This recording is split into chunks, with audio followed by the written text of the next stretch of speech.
पत्री उसका दूसरा अध्याय उसके 20 वचन को पढ़ेंगे। उसके पहले उस हेडिंग को पढ़ेंगे। मसीह के साथ मरना, मसीह के साथ मरना और जीना। बस मसीह यीशु के साथ नंबर 1 मरना, ठीक, आगे और जीना। बस मसीह यीशु के साथ मरना और मसीह यीशु के साथ जीना, ठीक है। कैसे मरना कैसे जीना इन चीजों को देखेंगे आज हम, ठीक, समझ में आ रहा है? जी। पढ़ेंगे। जबकि तुम मसीह के साथ संसार की आदि शिक्षा की ओर से मर गए हो। बस नंबर 1 मसीह के साथ मरने का मतलब होता है इस संसार की रीति पर मरना, इस संसार के कामों के लिए मरना।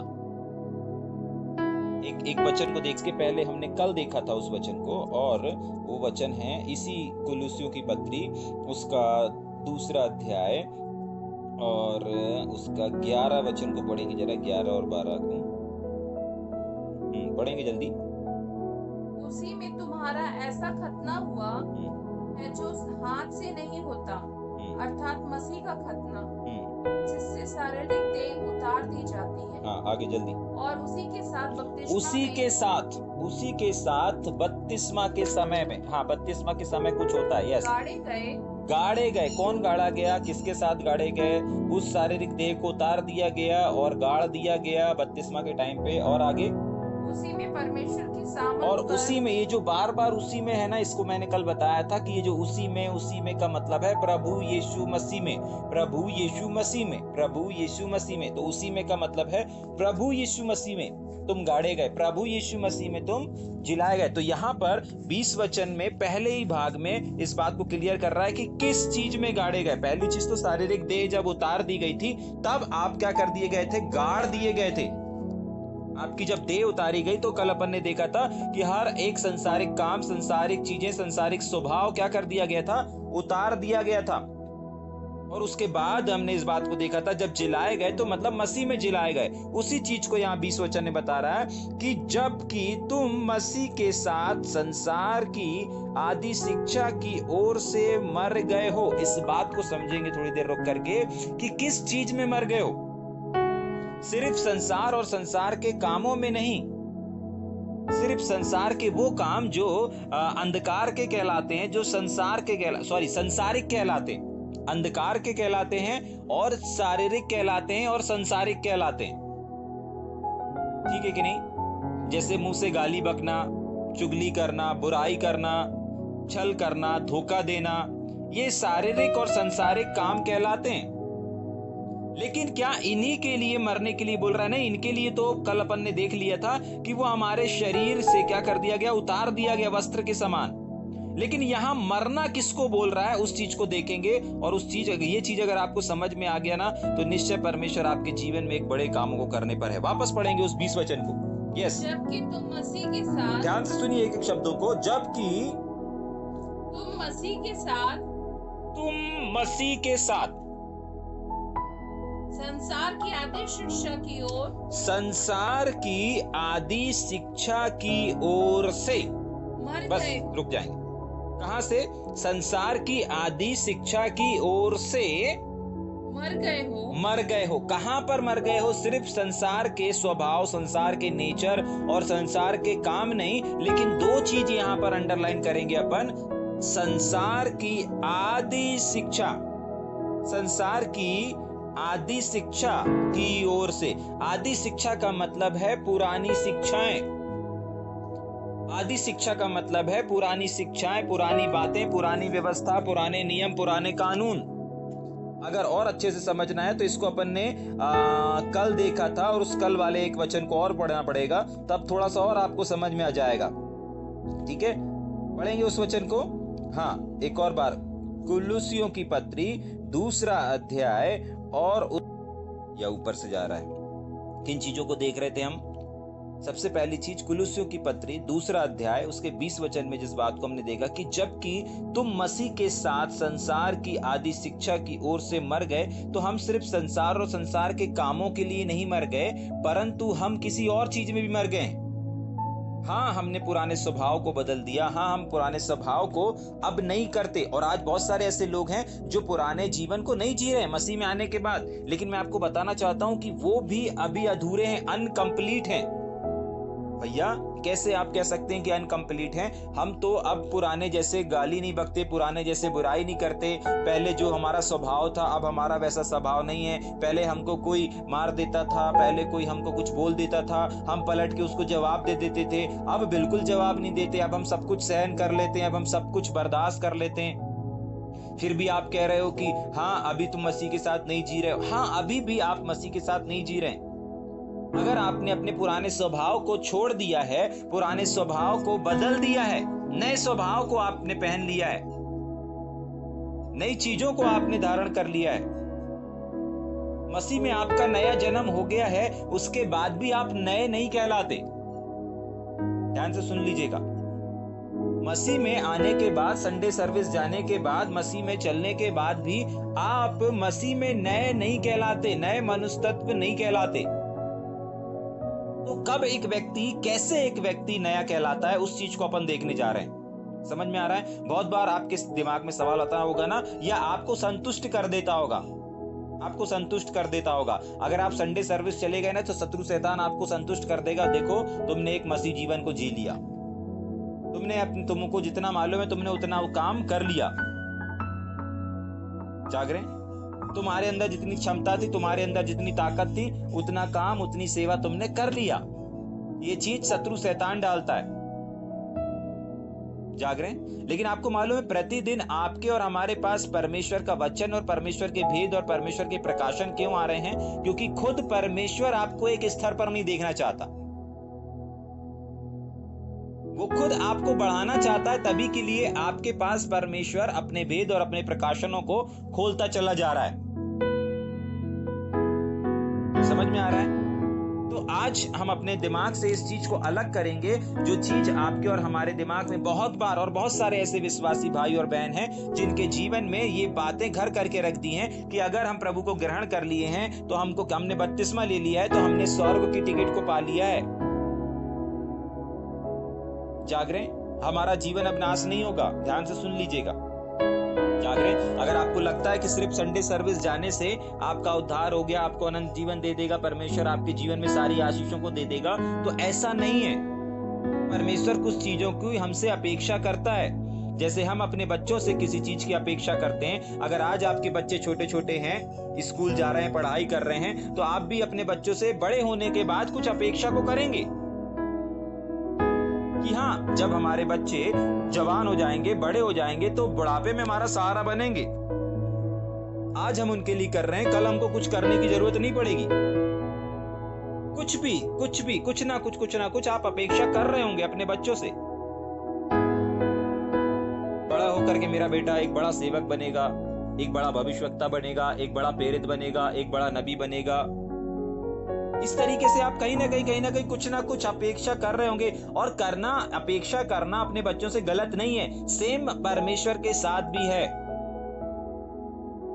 उसने कहा ना, जब तुम बुरे होकर के अपने बच्चों को अच्छी चीजें दे सकते हो, तो मैं तो तुम्हारा स्वर्गीय पिता हूं, तुम भी तो मेरे बच्चे हो, क्या मैं तुमको अच्छी चीजें नहीं दूंगा?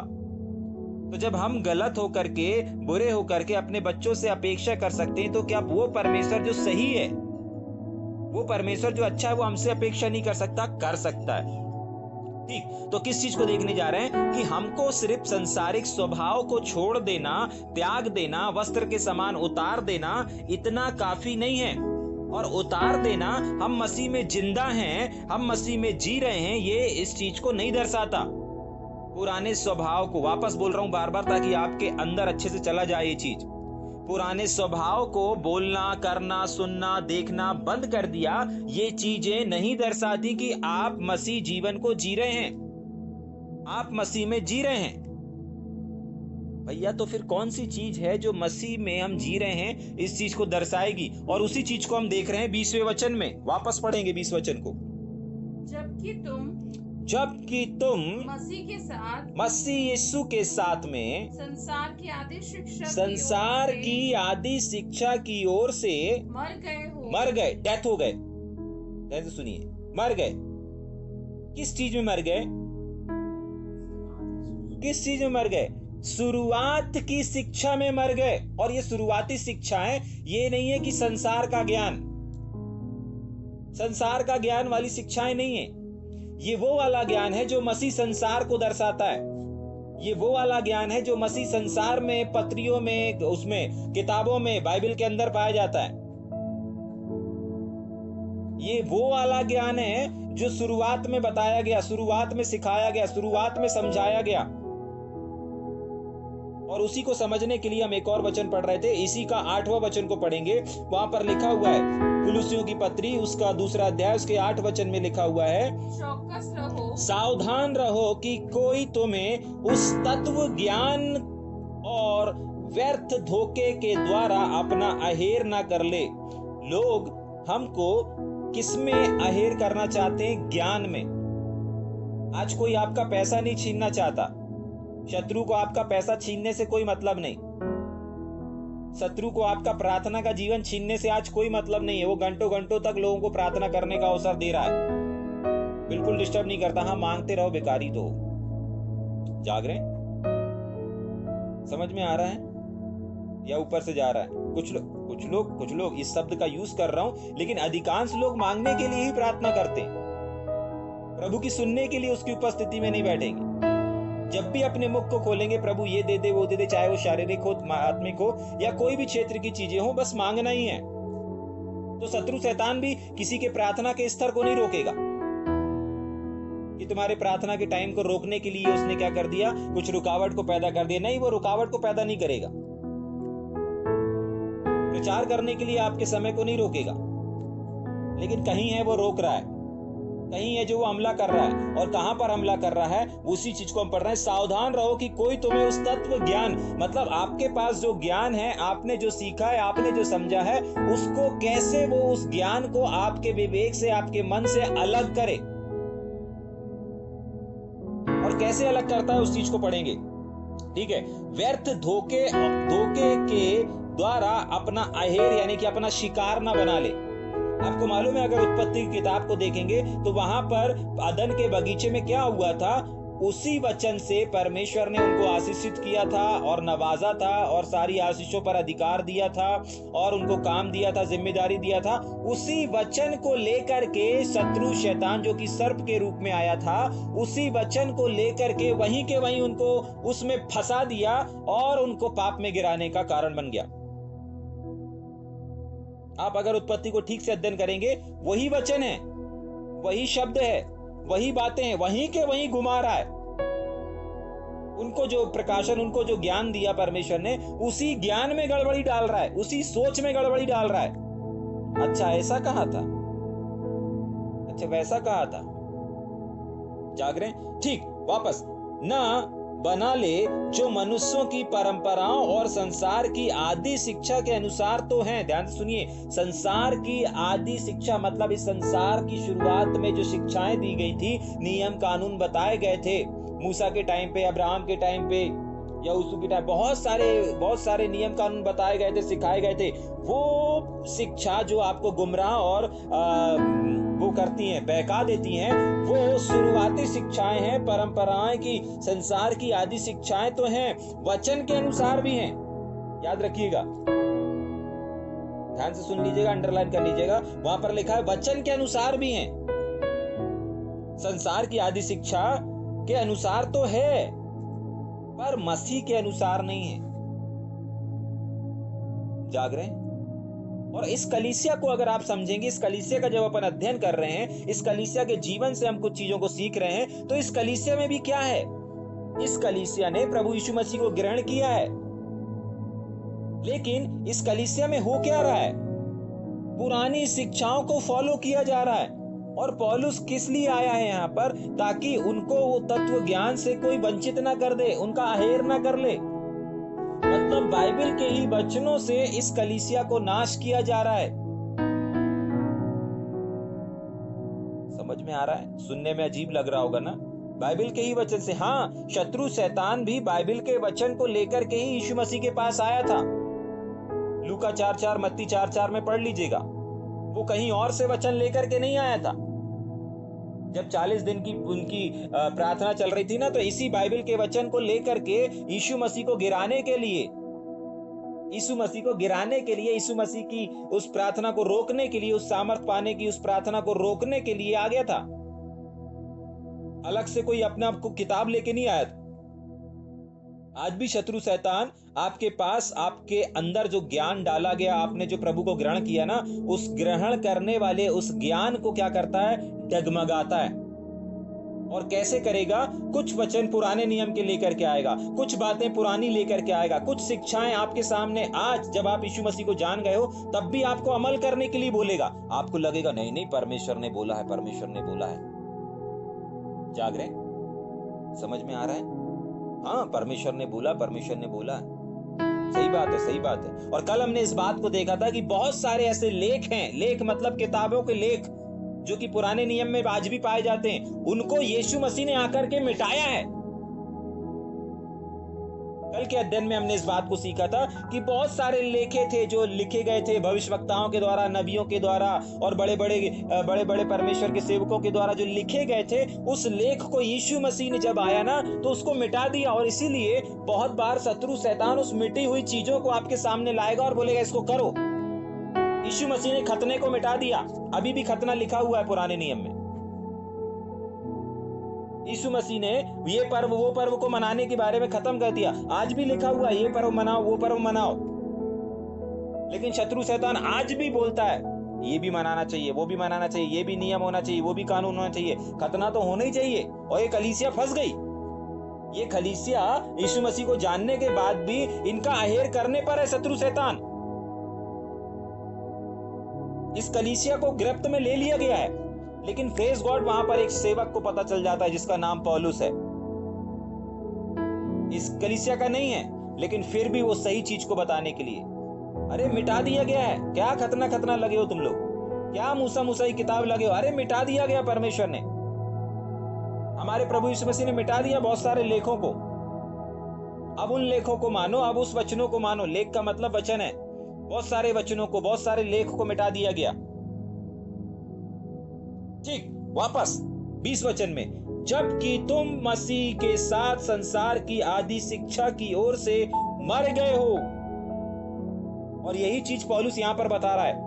इन लोगों ने प्रभु को ग्रहण कर लिया, बराबर सभा लग रही, बराबर मीटिंग लग रही, बराबर चर्च जा रहे हैं, सब कुछ हो रहा है, लेकिन जो शिक्षा है, जो ज्ञान की समस्या है, वो बनी हुई है। और वो ज्ञान की समस्या बने रहने के वजह से ये आने वाले टाइम में शत्रु शैतान के गिरफ्त में चले जाएंगे। इनके जीवन में उद्धार नहीं होगा। भले जिंदगी भर ये चर्च जाते रहे, जिंदगी भर सभा लगाते रहे, इनका उद्धार नहीं हो पाएगा। क्यों? क्योंकि ये आदि शिक्षा को आज भी पकड़े हुए हैं, आज भी आदि शिक्षा को मान रहे हैं। और पौलुस इसी चीज को सुधारने के लिए यहां पर आया है। नहीं, यीशु मसीह पूरा उद्धार करा सकता है। आपको उन चीजों को मानने की आवश्यकता नहीं है। हाँ, वचन के अनुसार है, लोग सिखा रहे हैं ना, वचन से सिखा रहे हैं, लेकिन सावधान की क्या सीख रहे। पौलुस ने तो साफ बोल दिया, तुम पुरानी शिक्षा और पुराने वचनों के लिए मर गए हो।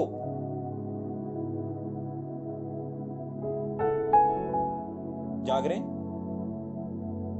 तुम मसीह के साथ इस संसार की आदि शिक्षा यानी कि शुरुआत की शिक्षाओं की ओर से मर गए हो। तुम संसार की, जैसे उसने बोला ना, पाप के लिए तो मरा लेकिन मसीह के लिए जिंदा समझो अपने आप को। तो उसका मतलब क्या होता है? अपन ने बहुत बार सीखा है और सिखाया भी है कि अगर पाप करने की बारी आती है तो भैया हम मरे हुए हैं।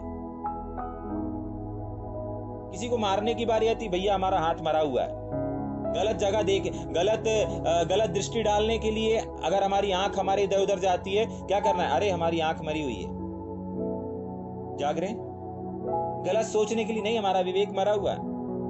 मतलब अपने आप को पाप के लिए तो मरा, परंतु मसीह के लिए जिंदा समझो। इसका मतलब क्या है? यही है कि अगर आपको संसार और संसार के काम के लिए या पाप के लिए अगर कुछ करना है तो आप सीधे बोल दो। शत्रु शैतान कोई भी प्रलोभन लेकर के आता है, भाई व्यभिचार कर ले, भाई ये कर ले, भाई वो कर ले, आपको कहना नहीं मैं तो मरा हुआ हूं।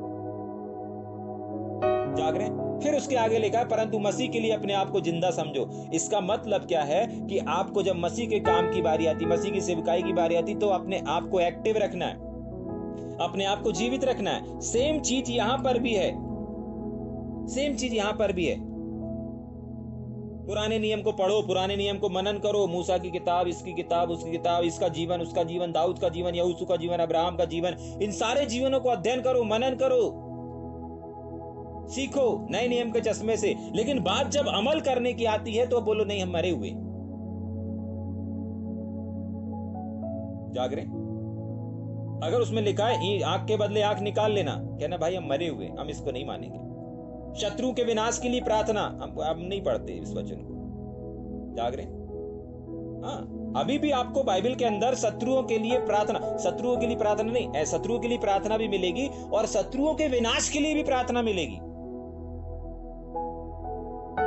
अब ये सब लेख मिटा दिया गया है, लेकिन अभी भी आपको बाइबल में पाए जाएंगे। लेकिन बाइबल बताती है जब आप यीशु मसीह के जीवन का अध्ययन करेंगे, उसने बहुत सारे लेखों को मिटा दिया। यीशु मसीह कहता है अपने सताने वाले के लिए, अपने शत्रु के लिए प्रार्थना करो। पुराना नियम कहता है नहीं, उनको तो बिल्कुल विनाश के लिए प्रार्थना करो, उनका ये हो जाए, उनका ये हो जाए, उनका नुकसान हो जाए, उनका ये हो जाए, उनका वो चला जाए, वहां एक्सीडेंट हो जाए, ये एक्सीडेंट हो जाए, यहां निपट जाए, वहां चले जाए। बहुत सारी प्रार्थना लिखी हुई है। जाग रहे? पुराना नियम तो आज भी कहता है खतना कराओ, आज भी लिखा हुआ आपके हाथ में है। समस्या ये नहीं है कि आपके हाथ में क्या है, समस्या ये है कि आप कौन सी व्यवस्था के अनुसार अपने जीवन को जी रहे हैं। पौलुस कह रहा है इस कलीसिया से और आज हम सब से कि तुम मसीह यीशु को अगर ग्रहण कर लिए हो, तुमने अगर मसीह यीशु के साथ जिंदा हो, आपके चर्च जाने से समझ में नहीं आएगा, आपके बाइबल पढ़ने से समझ में नहीं आएगा, लेकिन आप किस ज्ञान में अपने कदमों को बढ़ा रहे हो, किस ज्ञान में आप आगे बढ़ रहे हो, इससे पता चलेगा कि आप किस में जिंदा हो।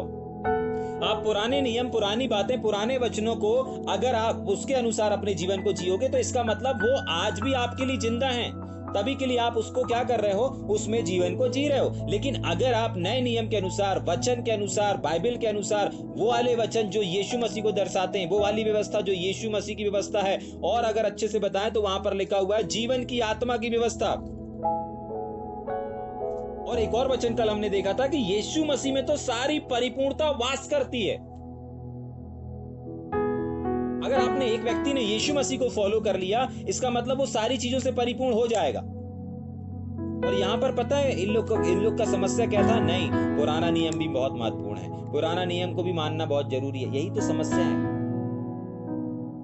कल हमने देखा था पुराना नियम एक छाया है, छाया भी हमारी है, और पुराना नियम नए नियम की छाया है। समझ में आ रहा है? तो एक व्यक्ति मसीह में जीवन जी रहा है, मसीह के साथ जी रहा है, ये कैसे पता चलेगा? अगर उसके पास मसीह की शिक्षा है तो वो मसीह में जीवन को जी रहा है। अगर मसीह के साथ साथ उसके पास संसार की आदि शिक्षा भी है तो वो मसीह के साथ नहीं जी रहा है। ध्यान से सुन लीजिएगा, अगर एक व्यक्ति मसीह के साथ साथ आदि शिक्षा को भी पकड़े हुए है तो वो मसीह के साथ नहीं जी रहा है। जाग रहे? आपको पता है पुराना नियम और नए नियम को दो स्त्रियों के समान बताया गया है बाइबल में। पुराने नियम और नए नियम को दो स्त्रियों के साथ तुलना किया गया है। अगर लूका रचित समाचार को पढ़ेंगे वहां पर ऐसा लिखा हुआ है, जब तक एक पति की पत्नी जिंदा है तब तक वो दूसरी शादी नहीं कर सकता। जाग रहे हैं? लेकिन जैसे ही वो मर जाती है वो स्वतंत्र हो जाता है उस बंधन से। हम भी व्यवस्था से कब तक बंधे थे? जब तक व्यवस्था मरी नहीं थी। हम भी पुराने नियम से कब तक जिंदा थे? कब तक हमारे लिए था? जब तक वो जिंदा थी, जब तक वो कार्य कर रही थी। जैसे ही व्यवस्था मर गई, जैसे ही व्यवस्था खत्म हुई, जैसे ही व्यवस्था हटा दिया गया, वैसे ही क्या हुआ? वैसे ही यीशु मसीह की जो व्यवस्था, अब हमें उसके साथ रहना है।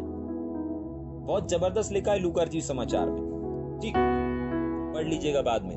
अभी हम वापस यहीं आएंगे, ठीक है? तो एक व्यक्ति मसीह में जिंदा है या नहीं जिंदा है, मसीह में जीवन जी रहा है अथवा नहीं जी रहा है, कैसे पता चलेगा? उसके बाइबल पढ़ने से नहीं, उसके डेली चर्च जाने से नहीं, संगति करने से नहीं, लेकिन उसके पास जो ज्ञान है वो ज्ञान कौन से ज्ञान में आगे बढ़ रहा है, इससे पता चलेगा। क्योंकि पहला ही वचन उसने बोला पौलुस ने कि देखो अगर मसीह के साथ जिंदा होना तो मसीह के साथ तुम संसार की आदि शिक्षा की ओर से क्या हो गए हो, मर गए हो।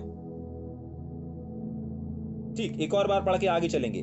जबकि तुम मसीह के साथ संसार की आदि शिक्षा की ओर से मर गए हो, मर गए हो, मर गए हो, तो फिर क्यों उनके समान जो संसार के हैं जीवन बिताते हो। जाग रहे? आपको मालूम है ना इस कलीसिया में समस्या क्या है? आज भी खतना हो रहा है इस कलीसिया में। मतलब जो चीजें खत्म हो गई हैं, जिस चीज का जो ज्ञान, जो चीजें खत्म हो गई, आज भी वो चीज करवा रहे हैं। जाग रहे? आज भी बहुत सारे लोग हैं, बहुत बार मैं देखता हूं लोगों को, आज भी पुराने नियम के वचनों को मानेंगे, पुराने नियम के वचनों को अमल करेंगे अपने जीवनों में। पुराने नियम से सिखाना गलत नहीं है, पुराने नियम को पढ़ना गलत नहीं है, पुराने नियम के लोगों का अध्ययन करना गलत नहीं है। हमको सीखना है नए नियम के चश्मे से। आपको पढ़ना है और ज्यादा पढ़ो, लेकिन नए नियम के चश्मे को लगा करके पढ़ो। पुराने नियम को जब भी पढ़ो, नए नियम के चश्मे को लगा करके पढ़ो। जाग रहे हैं? आप नए नियम का चश्मा उतार करके अगर नए नियम का चश्मा उतार करके अगर पुराने नियम को पढ़ेंगे तो फिर आप अमल करने लगेंगे। और यहां साफ बोला गया कि उस शिक्षा के लिए तुम क्या हो गए हो, मर गए हो। ठीक है। और क्वेश्चन है यहां पर, जब किसी चीज में, जब कोई चीज आप खत्म हो गई है तो फिर क्यों उसके समान जो संसार के हैं जीवन बिताते हो। जाग रहे? बहुत बार हम ऐसी चीजों को, ऐसी एक्टिविटी को करते हैं जो कि हमारा पड़ोसी करता है, जो कि सांसारिक लोग करते हैं। जाग रहे? हाँ, वो चीजों को करते हैं, उन बातों को करते हैं, उन चीजों को धारण करते हैं, उन चीजों को अमल करते हैं जो कि सांसारिक लोग कर रहे हैं। पौलुस कह रहा है यार तुम जब मसीह में जिंदा हो तो क्यों सांसारिक लोगों के समान कर रहे हो जो संसार के हैं ही नहीं। ठीक, आगे पढ़ेंगे। क्वेश्चन, तुम ऐसी विधियों के वश में क्यों रहते हो। यहां पर कौन सी विधियां लागू थी ये सब अपन को मालूम है। ठीक है, खतना की विधियां थी, यीशु मसीह पूरा उद्धार नहीं कर सकता, ये वाली विधियां नियम थी। ये पर्व मनाओ, वो पर्व मनाओ, इसको भी मानो, उसको भी मानो, जैसा कि पुराने नियम में लगा है। ठीक है, वो सारी चीजें यहां पर फॉलो हो रही। पौलुस कहता है क्यों उनके समान जीवन जी रहे हो। वो दौर चला गया, वो मंजर चला गया, वो समय गुजर गया, क्यों उनके समान जीवन को बिता रहे हो। क्यों ऐसी विधियों में, क्यों ऐसे नियम के वश में रहते हो। ठीक, 21 वचन, कि यह ना छूना, उसे ना चखना और उसे हाथ ना लगाना, ये सब वस्तुएं काम में लाते लाते नष्ट हो जाएंगी। जाग रहे हैं? और नष्ट हो भी गई हैं, नष्ट हो गई। पुराना नियम, पुरानी व्यवस्थाएं, पुराने नियम अगर हमको सिद्ध बना सकते, अगर कार्य, अगर वो चीजें हमको सिद्ध बना सकती या हमारे जीवन में किसी चीज को लेकर के आ सकती, तो फिर वो हटाई नहीं जा सकती, उसको हटाया नहीं जाता। लेकिन परमेश्वर ने देखा यार मैंने जो व्यवस्था दिया है, मैंने जो नियम दिया है, मैंने जो कानून दिया है, मैंने जो जो विधि ठहराई है, इनसे सब कुछ तो ठीक है, लेकिन एक इंसान सिद्ध नहीं हो पा रहा है। 10 चीजों में 5 चीजों को करता है, 5 चीजों को नहीं कर पाता। 6 को करेगा, बाकी 4 नहीं कर पाएगा। ये चीजें परमेश्वर देख रहा था, तभी के लिए परमेश्वर ने अपने पुत्र प्रभु यीशु मसीह को भेज करके उन व्यवस्थाओं को पूरा करवाया, उस विधि विधान को, हर एक चीजों को पूरा करवाया और एक नई व्यवस्था को दे करके गया। जाग रहे हैं? और आज भी बड़े दुख की बात है, आज भी बहुत सारे लोग पुराने नियम के वचनों को क्या करेंगे, इस्तेमाल करते हैं। जाग रहे हैं? हाँ, किसी को ब्लेस करना है तो भी वो पुराने नियम से ब्लेस करेंगे। आपको मालूम है पुराने नियम के कुछ वचन हैं जिनसे अपन लोगों को ब्लेस करते हैं। जैसे एग्जांपल के लिए व्यवस्था विवरण 28 अध्याय, ठीक है, धन हो तू घर में आते समय, घर हो धन हो तू घर में जाते समय। अगर उस अध्याय को आप पढ़ेंगे तो आपके पैरों के नीचे से जमीन गायब हो जाएगी और बोलेंगे मैं लोगों के साथ क्या कर रहा हूं। हाँ, इतनी भयंकर कंडीशंस हैं उन वचनों के लिए, उन आशीषों के लिए, बहुत भयंकर कंडीशन है। वहां पर लिखा हुआ है व्यवस्था विवरण 28 अध्याय में आशीषों के बारे में। लेकिन अगर उसको पूरा कंप्लीट करोगे तो आपको पता चलेगा हर आशीष हमारे लिए, हमारे सामने कंडीशन को लेकर के आती है। और अगर एक व्यक्ति वैसा नहीं करता है तो समझ लो उसके साथ उल्टा होगा। हाँ, अगर एक व्यक्ति ने उधार लिया है तो उसके पास वो आशीषें नहीं आएंगी। जाग रहे? हाँ। और नए नियम के वचन, नए नियम की चीजें हमको विरासत में मिल गई है, मीरास में मिल गया है। जैसे एक पिता की जायदाद एक बच्चे को मुफ्त में मिल जाती, उस जायदाद के लिए उसने कुछ नहीं किया, बस उसने एक चीज किया कि उसने उस पिता के घर में जन्म ले लिया।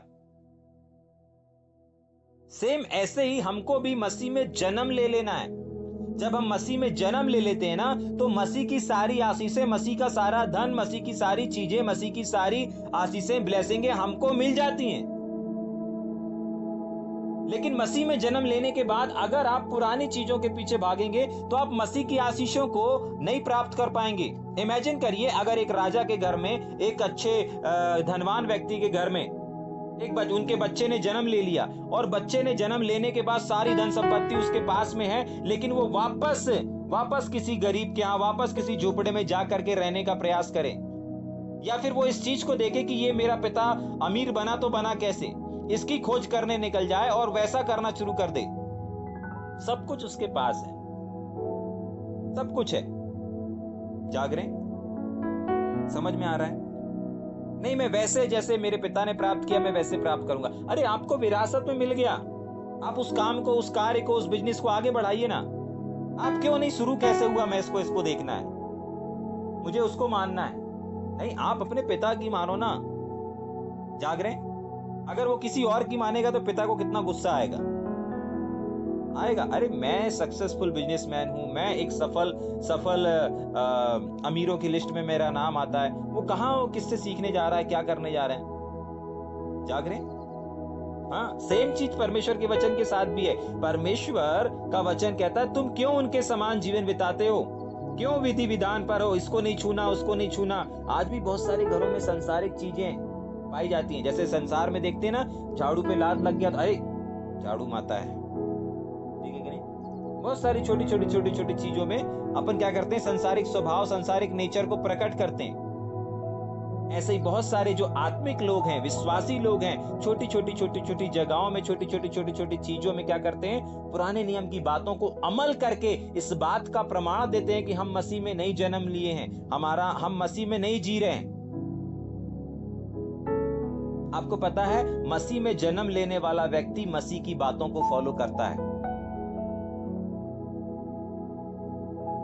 हाँ, वो उसके अनुसार जीवन को जीता है। जिसने वहां जन्म लिया है वो वहां की चीजों को देखेगा, सुनेगा, बोलेगा और अमल करेगा। लेकिन आपने अगर नए नियम में जन्म लिया है, आपने मसीह में जन्म लिया है, तो आप मसीह के जीवन को देखोगे, सुनोगे, बोलोगे, बातचीत करोगे और सिखाओगे भी। लेकिन आपने जब जन्म ही पुराने नियम में लिया है, जब आप अभी भी पुराने नियम को लेकर के चल रहे हैं, तो फिर आपने मसीह में जन्म लिया ही नहीं। जाग रहे हैं? एक व्यक्ति अलग अलग देशों में जन्म लेता है ना। अभी पाकिस्तानी के खिलाड़ी पाकिस्तान में जन्म लिए, इंडियन के खिलाड़ी इंडियन में जन्म लिए। तो जो इंडिया में जन्म ले रहे हैं वो इंडिया के लिए क्रिकेट खेलेंगे, जो पाकिस्तान में जन्म लिए आने वाले टाइम में वो पाकिस्तान के लिए क्रिकेट खेलेंगे। होता है ना ऐसा? अगर पाकिस्तान में पल रहे हैं, बड़े हो रहे हैं, सब कुछ हो रहे हैं और इंडिया के लिए खेलने आ जाए, या इंडिया में एक बच्चे ने जन्म लिया, क्रिकेट सीखा और जाकर के पाकिस्तान के साथ खेलने लगे। जाग रहे? समझ में आ रहा है? इंडिया वालों को कितना बुरा लगेगा, अरे यार हमारे यहाँ पला बड़ा और इंडियन कहलाता है, इंडिया की नागरिकता है उसकी, और जाकर के पाकिस्तान के साथ खेलना। नहीं दुख होगा, तकलीफ नहीं होगी? अगर आपने मसीह में जन्म लिया है ना, तो मसीह की व्यवस्था के अनुसार अपने जीवन को जीना है। ठीक, यहाँ पर ऐसा नहीं हो रहा था। यहाँ पर पुराने नियम को फॉलो किया जा रहा था। अगर आज भी हम में से ऐसा कोई है जो पुराने नियम को पकड़े हुए है, पुरानी शिक्षाओं को पकड़े हुए है, आदि शिक्षाओं को अमल कर रहा है, तो सावधान। बहुत सारी मुसीबत, बहुत सारी तकलीफ और बहुत सारी उलझने आपके पास इसीलिए आ रही है। हाँ, इसीलिए आ रही क्योंकि अभी आप मसीह में जन्म लेने के बाद भी आप मसीह के अनुसार नहीं चल रहे। आप पुरानी चीजें, पुरानी बातें, पुरानी व्यवस्था के अनुसार चल रहे हैं। उन लेखों को भी आप मान रहे हैं जिन लेखों को यीशु मसीह ने मिटा डाला। उन वचनों को भी आज भी अमल कर रहे हैं, आज भी जिंदा रखे हैं जिन वचनों को यीशु मसीह ने मिटा डाला, खत्म कर दिया। और वही चीज तो पौलुस पूछ रहा है, भाई क्यों विधियों के पीछे चल रहे हो, क्यों विधियों के पीछे भाग रहे हो? इसको नहीं छूना, उसको नहीं छूना, यहाँ नहीं चखना, वहां नहीं चखना, यहाँ हाथ नहीं लगाना, ये वस्तुएं काम में नहीं लाना। याद रखो, ये सारी चीजें अमल करते करते करते करते गिट गिट के मर जाओगे। वो वस्तुएं भी मर जाएंगी और तुम भी मर जाओगे। नहीं लिखा ऐसा? पढ़ेंगे 22 वचन को। ये वस्तुएं काम में लाते लाते नष्ट हो जाएंगी, क्योंकि ये मनुष्यों की आज्ञाओं और शिक्षाओं के अनुसार हैं। मनुष्यों और शिक्षाओं के अनुसार है, क्योंकि ये मनुष्यों की आज्ञाओं और शिक्षाओं के अनुसार हैं। और इनको अगर तुम अमल करते रहोगे, जो कि है ही नहीं, जिसके लिए तो अब भी मैंने कहा कि मर गए हो तुम। भाई 20 वचन में आदि शिक्षा के लिए मर गए हो, नई शिक्षा के लिए जिंदा हो। जैसे पाप के लिए हमारे शरीर के अंग मर गए हैं, लेकिन यीशु मसीह के कामों के लिए जिंदा हैं, ऐसे ही ज्ञान में भी, ज्ञान को अमल करने के लिए भी, शिक्षा को अमल करने के लिए भी, पुरानी चीजों के लिए अपन मर गए हैं, लेकिन नई वस्तु के लिए, नई चीजों के लिए, नई व्यवस्था के लिए हम जिंदा हैं। ठीक 23 वचन को, इन विधियों में अपनी इच्छा के अनुसार गढ़ी हुई भक्ति की रीति और आत्महीनता और शारीरिक योग्याभ्यास के भाव से ज्ञान का नाम तो है, परंतु शारीरिक लालसाओं को रोकने में इनसे कुछ भी लाभ नहीं होता। ध्यान से सुनिएगा, परमेश्वर का वचन स्पष्ट इस बात को बता रहा है। 23 वचन में, कुलुस्सियों की पत्री उसका 2 अध्याय और 23 वचन में लिखा है, इन विधि और इन नियम को जिसके बारे में पौलुस बता रहा है और सिखा रहा है, ये संसार की विधि विधान या ज्ञान की बातें नहीं कर रहा है। इसी वचन की जो आदि शिक्षा है, शुरुआत की शिक्षा है, उनकी बात कर रहा है। इस संसार में जहां से शिक्षा शुरू हुई थी उसकी बात कर रहा है। इस संसार में जहां से सृष्टि का निर्माण हुआ, सृष्टि में ज्ञान फैला। आप लोग बोल सकते हैं कि भैया संसार का भी तो ज्ञान है, स्कूल का भी तो ज्ञान है, रीति रिवाज का भी तो ज्ञान है। हाँ, वो भी है, लेकिन यहाँ पर आदि शिक्षा बोल रहा है। मतलब आदि का मतलब होता है शुरुआत। इस पृथ्वी की शुरुआत से शिक्षा कहां से फैली है? उत्पत्ति की किताब से ही चालू हुई है। ठीक है कि नहीं? हाँ, शुरुआत से ही शुरू हुई है। तो सारे स्कूलों से पहले जब संसार की आदि बोल रहा है, इसका मतलब उत्पत्ति की किताब वाली सीन को याद करिए, स्टार्टिंग की शिक्षाओं को याद करिए, जब पहली बार परमेश्वर ने अपनी प्रतिज्ञाओं को दिया था, विधि नियमों को दिया था। जाग रहे हैं? ठीक 23 वचन को वो बोल रहा है, 22 वचन को बोल रहा है कि इनको मानते मानते नष्ट हो जाएंगे, क्योंकि ये संसार की इच्छाओं के अनुसार है, संसार की आज्ञाओं के अनुसार है। 23 वचन, इन विधियों में अपनी इच्छा के अनुसार गढ़ी हुई और भक्ति की रीति पर, ध्यान से सुनिए, यहां पर रुकेंगे। ये जो नियम कानून है ना, ये हो सकता है आपको भक्ति भाव वाला लगे, बहुत गंभीर लगे, आत्मिक भी लग सकता है, लेकिन एक वर्ड जो पकड़ के रखना उसको, 8 वचन जो अपन ने देखा था 2 का 8, वो शिक्षाएं, परंपराएं, वो से आदि शिक्षा के अनुसार तो हैं। शुरुआत की शिक्षा मतलब वचन में तो मिलेंगी आपको। ऐसा नहीं कि वचन से हटके कोई बात कर रहा है या वचन से हटके कोई सिखा रहा है, वचन में तो मिलेंगी, लेकिन उसके आगे क्या लिखा है? वचन के साथ साथ वचन से बढ़कर आज कौन है? प्रभु यीशु मसीह। मतलब मसीह की शिक्षा मतलब नए नियम की शिक्षा। मसीह के अनुसार नहीं का मतलब होता है नए नियम के अनुसार नहीं। हो सकता है पुराने नियम में मिले, हो सकता है भक्ति भाव आपको लगे उसमें, अरे यार बहुत भक्ति है, बहुत गंभीरता है, बहुत समर्पण है यार, ठीक है, तो ऐसा हो सकता है। लिखा है साहब, इन विधियों में अपनी इच्छा के अनुसार गढ़ी हुई भक्ति की रीति मतलब भक्ति के अनुसार, और आत्महीनता और शारीरिक योगाभ्यास के भाव से ज्ञान का नाम तो है। उसको अज्ञानी नहीं ठहरा सकते। उन बातों को भक्ति से जुड़ी हुई हैं, ज्ञान से भरपूर हैं, ज्ञान का नाम उसको ज्ञान ही बोल सकते हैं, लेकिन साथ ही साथ आगे लिखा है, ज्ञान का नाम तो है परंतु शारीरिक लालसाओं को रोकने में इससे कुछ लाभ नहीं होता। आपको मालूम है पुराने नियम की कोई भी ऐसी चीज, कोई भी ऐसी बातें नहीं है जो आपको आपकी शारीरिक लालसाओं को रोकने में आपकी हेल्प करें। समझ में आ रहा है? ऐसी कोई भी चीजें, ऐसा कोई भी वचन नहीं है, ऐसी कोई भी आदि शिक्षा नहीं है जो आपको सिद्ध कर सके, आपको आपके शरीर पर नियंत्रण रखने के लिए कार्य सिद्ध हो सके या सफल हो सके। जाग रहे हैं? यही चीज को परमेश्वर ने भी कहा।